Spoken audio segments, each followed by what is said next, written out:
Ya. Kita sekarang lagi tahapan untuk persiapan dan ya, penataan lighting ya. Lighting ya, itu termasuk identifikasi apa itu satwa-satwa nokturnal ya, satwa malam itu juga sudah dilakukan. Sekarang sudah ada tim khusus untuk menyiapkan semuanya itu, dan mereka terus bergerak. Taman Komodo Mini itu nanti akan ada view yang bisa dinikmati oleh pengunjung seperti yang pernah saya bilang dulu. Itu melihat komodo dari atas, dari samping, dan juga dari bawah. Ya.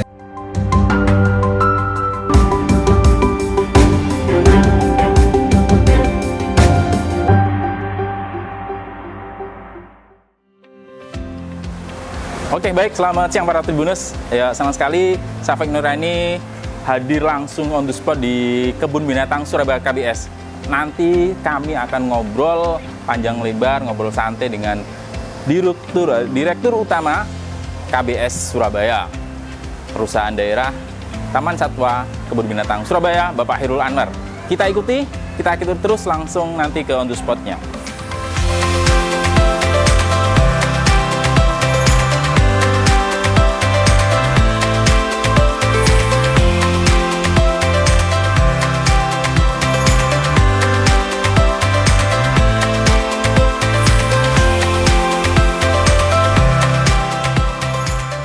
Saya akan menemui Direktur Utama KBS Surabaya, Bapak Khairul Anwar. Wah, sedang apa ini, Pak? Ini lagi menikmati tunggang gajah yang udah mulai dibuka kembali di KBS. Oke, baik. Ya. Senang sekali nih.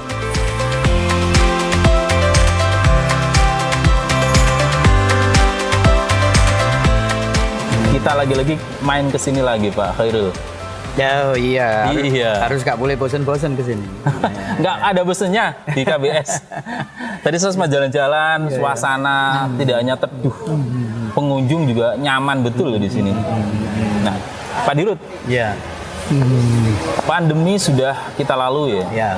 KBS seperti apa, Pak, saat ini kondisinya?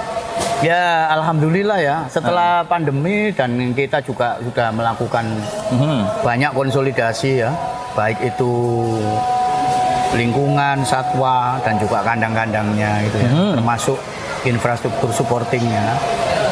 Minat pengunjung masyarakat Kota Surabaya khususnya ya, dan juga masyarakat seputaran daerah Surabaya yang ada di daerah buffer ya, Gerbang Kertasusila itu juga banyak sekali yang datang gitu ya. Utamanya pada 3 bulan terakhir ini ya, mereka itu hampir setiap hari sudah tidak ada istilah weekend sama hari biasa. Itu semua weekend. Ya, semua ramai. Iya. Ya ini mungkin efek juga dari efek domino dari kita terus ya melakukan upgrade terkait dengan infrastruktur supporting untuk pengunjung agar supaya nyaman masuk ke sini ya. Sebagai lembaga konservasi yang mempunyai sukses ya. Sukses konservasi, edukasi, dan rekreasi. Ini menjadi sebuah arena dengan satu kemasan yang integrated di antara 3 target sukses ini, menjadikan KBS sekarang rujukan ya. KBS banyak pengunjung. Itu sampai berapa kalau weekend gitu? Weekend tuh sekarang ya udah rata-rata itu hampir 15.000 ke atas. Ya, untuk weekend ya, untuk minggu ya, hari Minggu ya. Wah, itu parkir penuh dong. Penuh, udah nggak muat di KBS, sudah masuk ke wilayah TIJ ya. Tapi kita udah persiapkan kok. Kita udah koordinasi dengan dinas terkait, baik itu Satpol PP, apa itu Linmas, kemudian juga Dishub itu ya. Mereka udah melakukan kolaborasi dengan kita untuk penanganan terkait dengan parkir gitu ya. Dan yang paling penting adalah bahwa para pengunjung sekarang itu udah mulai teredukasi lah oleh KBS ya. Mereka sekarang itu udah lebih ramah lingkungan gitu ya. Mereka saya lihat itu cara mereka itu masuk ke KBS, jalan-jalan, istirahatnya itu nggak seperti dulu ya, pakrok gitu. Iya. Mereka udah naik lah. Naik kelas ini. Naik grade ya terkait dengan apa itu caranya mengunjungi lembaga konservasi yang baik itu seperti apa. Budaya-budaya yang Iya. apalagi petugas kita juga mengajak itu untuk itu ya. Ya, dan ini menjadi nilai tambah bahwa modal dasar KBS yang dulunya dikategorikan, diopinikan bahwa kebun binatang untuk kelas ke bawah gitu ya. Ini sekarang kita udah mulai setting untuk naik kelas ya. Jadi kita mau naikkan bahwa Middle level menengah ke atas itu juga bisa menikmati sesuatu yang beda lah di Iya. Termasuk ini ya, ini mana apa ini? Ini dulu kan area breakfast with elephant ya. Sekarang kita kita setting, kita rubah zona ini menjadi zona terbuka. Jadi mereka udah bisa menikmati, tidak harus orang itu yang hanya naik gajah masuk ke sini. Jadi mereka walaupun tidak naik gajah ya, mereka juga bisa ada foto booth di sini dengan satwa. Ini kita siapin, termasuk kita siapin untuk toko souvenirnya. Yang kita juga udah upgrade ya. Toko souvenirnya KBS nanti insya Allah itu nanti Nataru ini udah menyediakan barang-barang yang premium juga. Nah ini gitu dia. Ya, jadi seperti kayak souvenir apa itu boneka, kaos ya. Baik itu yang kaos oblong maupun yang berkerah itu kelas premium kita siapin gitu ya. Sehingga juga kelas menengah ke atas juga bisa menikmati gitu ya. Gitu. Jadi menengah ke bawah kita cover, menengah ke atas kita layani, semua terlayani baik di sini. Jadi semua nanti level pengunjung dari kategori yang apa itu level apapun itu bisa menikmati sesuatu yang ada di KBS. Gitu. Bagi yang makanya ini pengunjung saat ini tentu makin dimanjakan ya. Apalagi nanti ada momen Natal tahun baru, tentu akan disambut antusias oleh KBS ya. Jadi sekarang kita juga udah menyiapin ya event-event yang bisa dinikmati nanti oleh apa itu pengunjung. Ada atraksi-atraksi ya. Nanti yang bisa dinikmati. Bukan hanya melihat satwa, nanti ada atraksi-atraksi, tapi juga yang skupnya tetap pemenuhan untuk animal welfare gitu ya. Jadi perilaku satwa yang bisa diikuti dengan feeding time dan juga kegiatan-kegiatan yang sifatnya tunggang apa itu kita buka kembali setelah 2 tahun kita kemarin tutup gitu ya. Nanti Nataru per 1 Desember pengunjung udah bisa menikmati hal lain seperti itu gitu. Jadi los sekarang ya? Jadi termasuk apa itu namanya untuk tenant-tenant yang mereka apa itu ingin menikmati kuliner di KBS itu nanti ada variasi-variasi gitu. Ini penasaran tentu para pengunjung ini. Nah, saya termasuk yang bangga melihat perubahan yang luar biasa lah KBS. Dulu waktu kecil saya melihat di sini, waduh, tidak hanya beduk, sumuk, tapi sekarang teduh, pohon terjaga dengan baik, kebersihan terjaga ya. Memang ini yang bikin nyaman ya. Memang sekarang ini kita juga punya target untuk program apa itu menjaga ruang terbuka hijau. Karena KBS merupakan salah satu ruang terbuka hijau milik pemerintah kota yang juga harus tetap dijaga keasriannya, ya kan? Kemarin kita 2 minggu yang lalu hari Jumat kita udah melakukan penanaman kembali di Danau Bekantan ya, untuk merehabilitasi pohon-pohon yang udah tumbang, yang kemarin udah usia tua, di sampingnya kita kasih tanaman lagi, diremajakan, ditumbuhkan lagi. Itu supaya hutan kota ini nanti betul-betul menjadi sesuatu yang beda. Di saat orang masuk ke KBS, hawanya dengan saat dia keluar itu beda. Gitu ya. Gitu. Makanya nyaman. Seperti itu ya. Gitu. Jadi betah kalau di sini. Nggak pulang-pulang. Mungkin salah satu yang bikin orang tertarik selain suasana yang nyaman begini, tarif itu juga dari dulu sampai sekarang masih 15.000. 15.000 tarif masuk, parkir untuk mobil berapa? 8.000. Iya. Mobil 5.000. Mobil 5.000. Motor motor 5.000. Iya, motor 5.000 ya. Ya. Nah, kita ingin tahu ya, pandemi ini kan menjadi sesuatu yang cobaan sekaligus tantangan ya. Apalagi KBS punya satwa kita berapa? Sekarang udah mencapai 2.136. 2.000 lebih ya? Ekor ya. Itu makanya gimana makanya? 216 spesies atau jenis satwa ya. Gitu. 216 spesies ya. Dengan jumlah 2.100 lebih satwa itu. Mereka tiap hari butuh makan. Ya kita memang sudah teruji ya selama pandemi 2 tahun kemarin. Kita juga sudah mengembangkan pola pengadaan pakan mandiri ya yang sekarang juga tetap ada di lahan-lahan yang masih kosong di belakang ya. Itu kita tanami seperti rumput gajah, tanaman-tanaman sayuran ya, sejenis kayak kacang-kacangan seperti itu kita tanam di belakang gitu ya. Dan itu sejauh mana bisa mengcover berapa persen? Karena herbivora kita itu kan juga enggak terlalu banyak sekali sih, tapi paling tidak itu bisa meng-cut untuk biaya itu. Makanya kita bersyukur ya untuk sekarang pemenuhan pakan itu udah bisa lah kita lewati krisisnya, tidak seperti waktu pandemi dulu gitu ya. Oke. Di samping pengunjung juga udah mulai banyak, kemudian alhamdulillah kita juga sudah mulai meningkatkan pendapatan seperti itu. Ya, ini kan tiket kan otomatis kaitannya dengan kos ya, operasional, kemudian pakan dan seterusnya ini. Kalau tiketnya jadi 15.000, apa nyucuk itu sebenarnya kalau dihitung-hitung?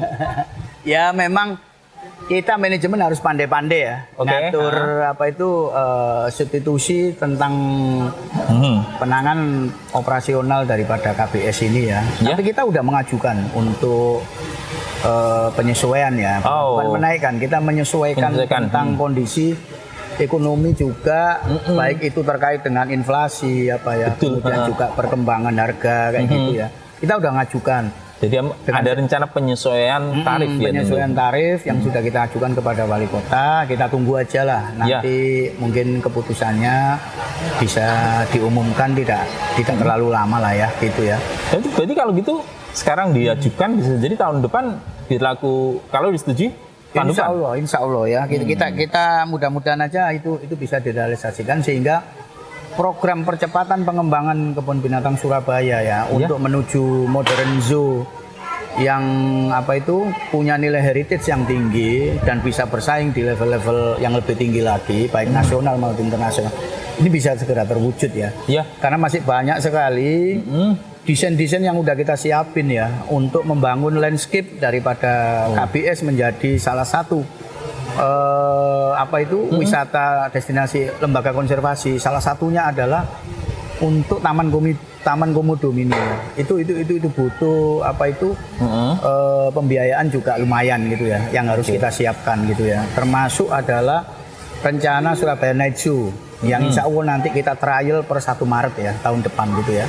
Kita sekarang lagi tahapan untuk persiapan dan penataan lighting ya.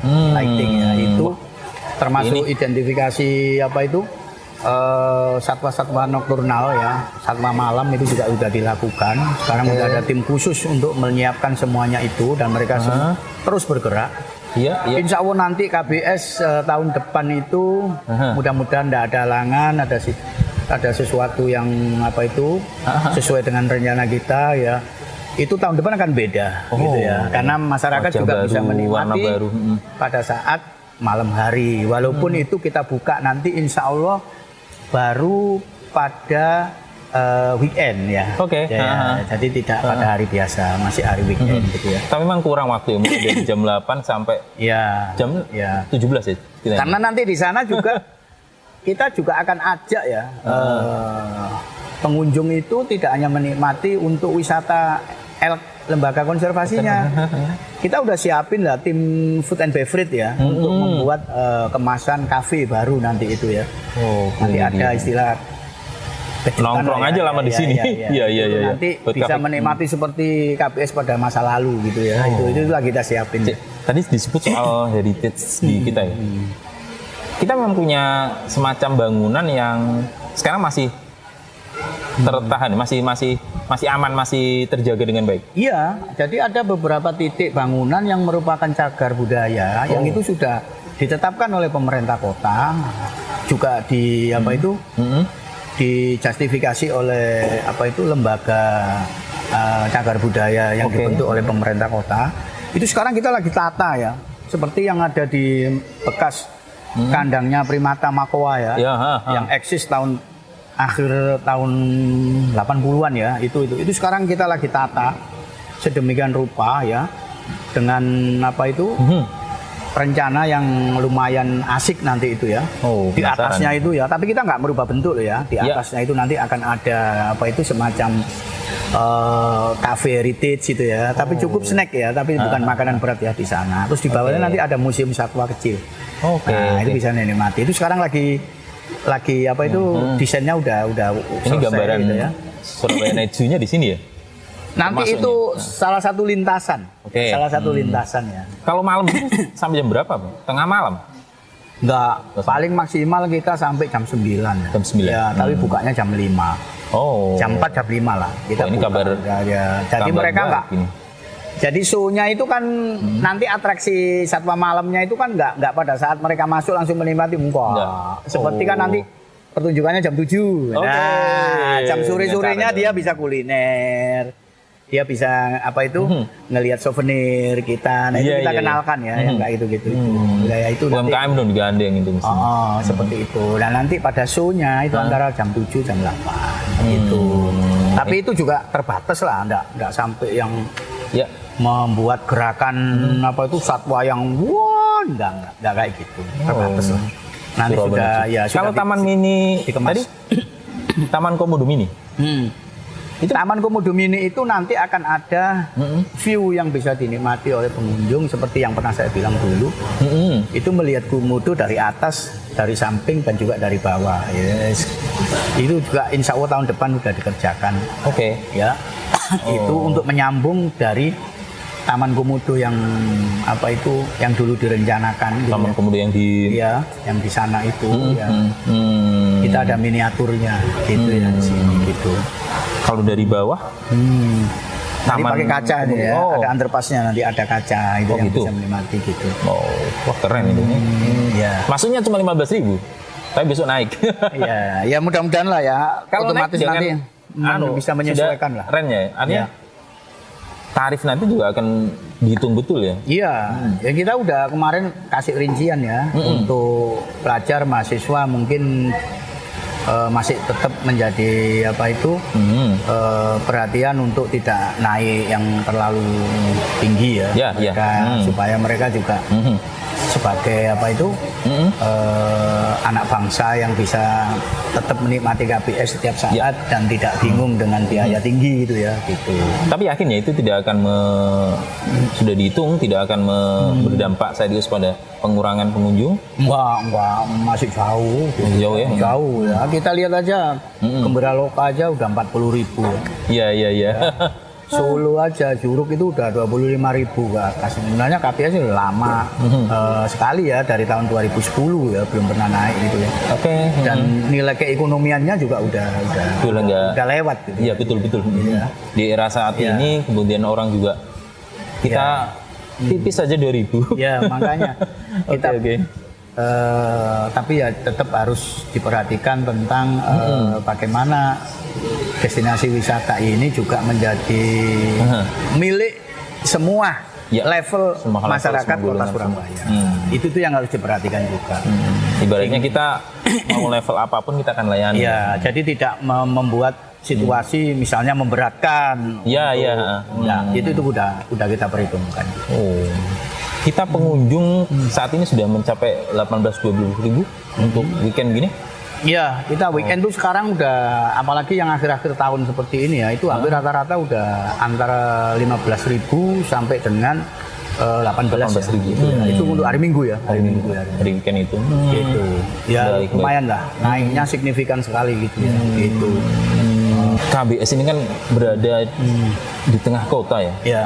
Apa ini yang menjadi harus kita maksimalkan betul dengan letak yang begini strategis? Ya salah satunya sangat terjangkau betul di sini. Salah satunya itu ya, memang ini posisinya sangat strategis gitu ya, mudah dijangkau ke sana kemari. Cuman sebenarnya daya tariknya itu mengapa sekarang orang-orang bisa setelah datang mau datang lagi. Itu yang pertama ya memang infrastruktur supportingnya itu sekarang mereka bisa menikmati gitu loh ya. Mereka duduk nyaman melihat sesuatu antara penglihatan dan juga penciuman itu sudah kolaborasinya udah enak gitu loh. Iya. Sehingga mereka masuk itu 2 kali 3 kali itu seperti hal yang enak aja gitu ya. Enggak ada kesan yang gimana kayak gitu. Iya. Memang rata-rata pengunjung di KBS adalah mereka tidak bosan. Ya. Datang sekali, besok lagi mau datang lagi. Terus. Besok anaknya, besok lagi kakaknya, terus begitu. Cerita-ceritanya begitu dan ingin kembali lagi. Dan jangan salah loh ya. Sekarang ini kalau dulu pertama kali kita buka awal 2022 itu masih perorangan ya datang ke sini yang dari luar Jawa. Saya punya pelanggan setia itu ya. Mereka itu udah bawa rombongan sekarang datang ke sini. Oh. Kapan itu minggu yang lalu tuh rombongan dari Pontianak. Ya. Iya. Itu bawa 1 bus. Rombongan dia dari sana, pencinta KBS gitu ya. Itu datang sampai ada sini, komunitas gitu. Pecinta KBS. Dan mereka itu nggak sengaja itu mengambil apa ya, membuat statement gitu ya, testimoni gitu ya. Testimoni ngomong, dia udah datang, mungkin dia kalangan orang kaya juga sih. Iya. Dia datang ke JTB, ke Taman Safari, pokoknya lembaga konservasi yang modern lah ya. Iya. Dia mengatakan, tapi asik di sini. Menurut ukuran mereka itu asik di sini. Karena karena dia orang yang berada gitu ya. Dia udah sering masuk ke wilayah LK yang modern gitu ya. Gitu. Di sini dia bisa bilang alami dan apa yang dia perhatikan itu sesuatu yang sifatnya memang ya ini adanya, tidak beda jauh dari lingkaran-lingkaran habitat yang dia temui tentang satwa gitu. Ya. Dengan sedikit tidak bagus semuanya 100% perfect, enggak kayak gitu, tapi ada hutan-hutannya kecil. Oh iya. Itu naturalnya alamnya ketemu di situ, nuansanya ketemu ya. Dan itu dia merasa seperti kayak di wilayah luar Jawa. Gitu, yang memang belum seluruhnya tercover untuk seperti kota modern gitu, namanya di ibu kota provinsi kayak gitu. Itu dia nemuin di sini gitu. Itu testimoni mereka sih gitu. Betul. Apalagi kita bisa berjalan kemana-mana dengan kondisi seperti ini ya. Kalau di Taman Satwa Modern mereka hanya berada di eksklusif atas eksklusif mereka. Iya sih memang. Nah ini ke depan selain kita ada Surabaya Night Zoo, kemudian ada Taman Komodo Mini ya. Impian apa sih yang saat ini masih di angan-angan Pak Dirut ini? Pak Dirut sudah lama di sini, 2016 ya? Iya. 2016 sampai sekarang dipercaya terus. Impian saya adalah KBS nanti itu seperti London Zoo ya. Jadi kebun binatang tua ya.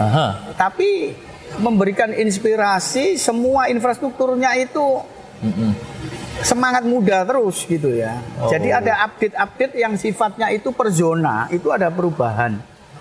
Semacam apa itu topiknya itu selalu update ya, setiap tahun itu berubah.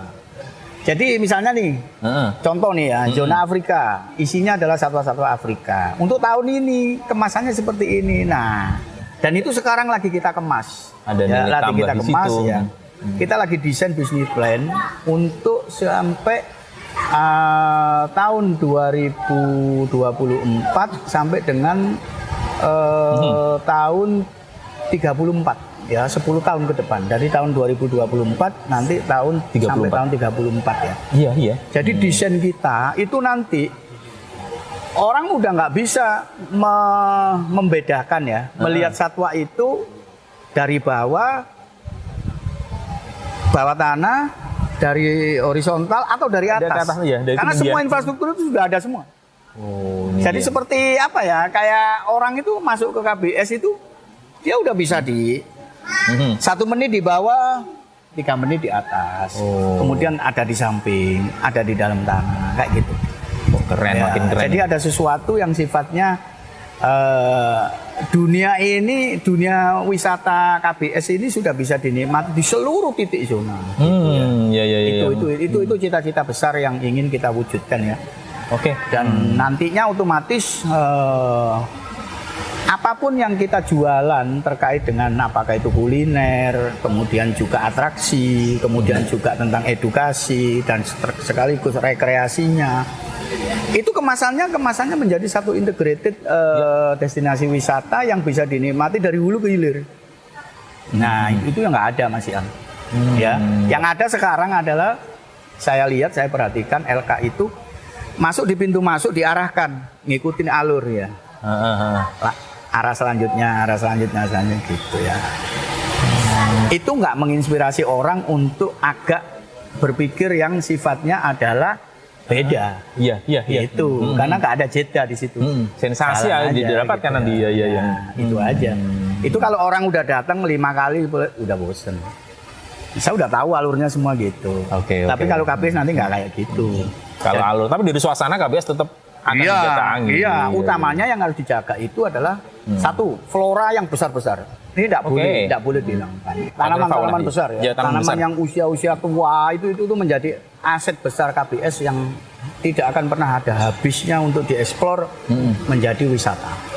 Tempat wisata ya. Jadi seperti yang di Pohon Tua ini kita akan jaga betul. Belum itu nanti ada semacam kayak alur jembatan untuk satwa lewat gitu ya, Pak, masuk di gorong-gorong yang transparan kayak gitu. Ini nggak ada di KBS. Belum. Ini Pak Dirut berpikirnya ke depan. Iya, gitu ya. Baik ya. Nah, coba kita ingin tahu evaluasi apa sih yang kalau menurut kita dari sisi pengunjung, dari kenyamanan, kebersihan, dari apa ya, suasananya dapat. Yang belum dapat itu apa di KBS sebenarnya? Yang mereka sekarang mungkin yang belum dapat itu riset. Apa itu? Artinya? Ya, jadi ada komunitas yang memang menghendaki bahwa untuk sukses edukasi itu bukan hanya untuk pemahaman secara apa ya, edukasi perilaku satwa, enggak kayak gitu. Ada lembaga riset yang ada di dalam ya, yang bisa melakukan analisa terkait dengan baik itu flora maupun fauna. Nah, inilah yang akan coba kita rintis, kita kembangkan lebih dalam. Kalau dulu hanya ada rencana perjanjian kerjasama dengan LIPI ya, sekarang jadi BRIN itu hanya terkait dengan edukasi untuk anak-anak mahasiswa pada saat mereka koas ataupun anak-anak lagi PKL ya. Ini kita kembangkan menjadi semacam lembaga riset yang sifatnya berkelanjutan.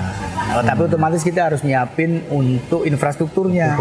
Nah, itulah yang sekarang kita akan kembangkan ke sana. Baik. Nah, sehingga lengkaplah KBS nanti itu ya. Lembaga konservasi dan edukasinya ini menjadi kekuatan utamanya. Karena kalau rekreasi itu setiap saat bisa ya dikemas ya. Ya, tergantung topik dari dua sisi Trisukses yang pertama ini gitu ya. Mau topik apa untuk tahun ini, mau topik apa untuk 5 tahun ke depan. Itu topik rekreasi bisa dikemas itu. Ya, tantangannya konservasi, edukasi ini ya. Itu yang paling utama di situ. Ini terakhir ya. Menjaga 2000 satwa dari ancaman penyakit misalnya. Kemarin ada yang mati gitu. Ini gimana kita mau? Satu ya, kita penguatan di sistem ya. Jadi sistem manajemen konservasi kita terus kita upgrade terus dan kita update terus ya. SOP-nya kita lengkapi sedetil mungkin. Kalau dulu masih bersifat normatif, SOP-nya untuk penanganan satwa, baik itu satwa yang dalam kondisi sudah tua, kondisi sakit, kondisi usia remaja, anak-anak. Nah, ini lebih kita analisa lebih spesifik lagi nih, kita zonanya ya. Kesulitan dulu itu kan karena kita ini bisa buat sistem seperti itu, tapi peralatannya belum ada. Karena untuk pengadaan pemenuhan ionisasi tentang permasalahan tentang konservasi ini juga butuh biaya banyak ya, yang tidak murah untuk harga-harga dari alat-alatnya gitu ya. Itu yang nanti secara bertahap kita akan adain gitu seperti USG-nya, kemudian juga untuk apa itu ronsennya untuk pokoknya seperti faal tubuhnya manusia lah perlakuannya kepada satwa itu ya.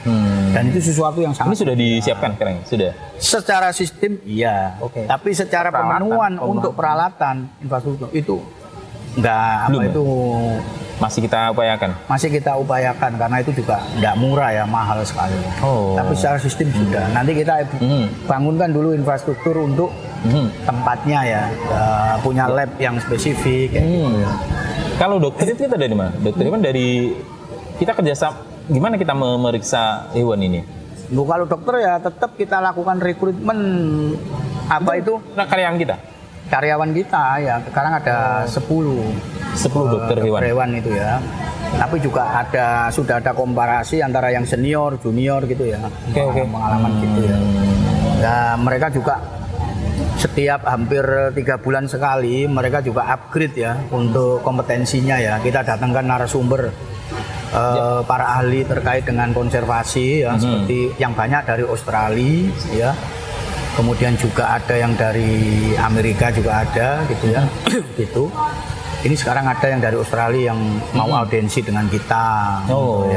Jadi setiap 3 bulan kita variasikan seperti itu. Baik. Pak Dirut senang sekali sudah menemani para Tribuners ya. Kita jadi tahu bagaimana KBS ke depan, termasuk kita akan meningkatkan layanan, meningkatkan fasilitas. Tiket akan menyesuaikan.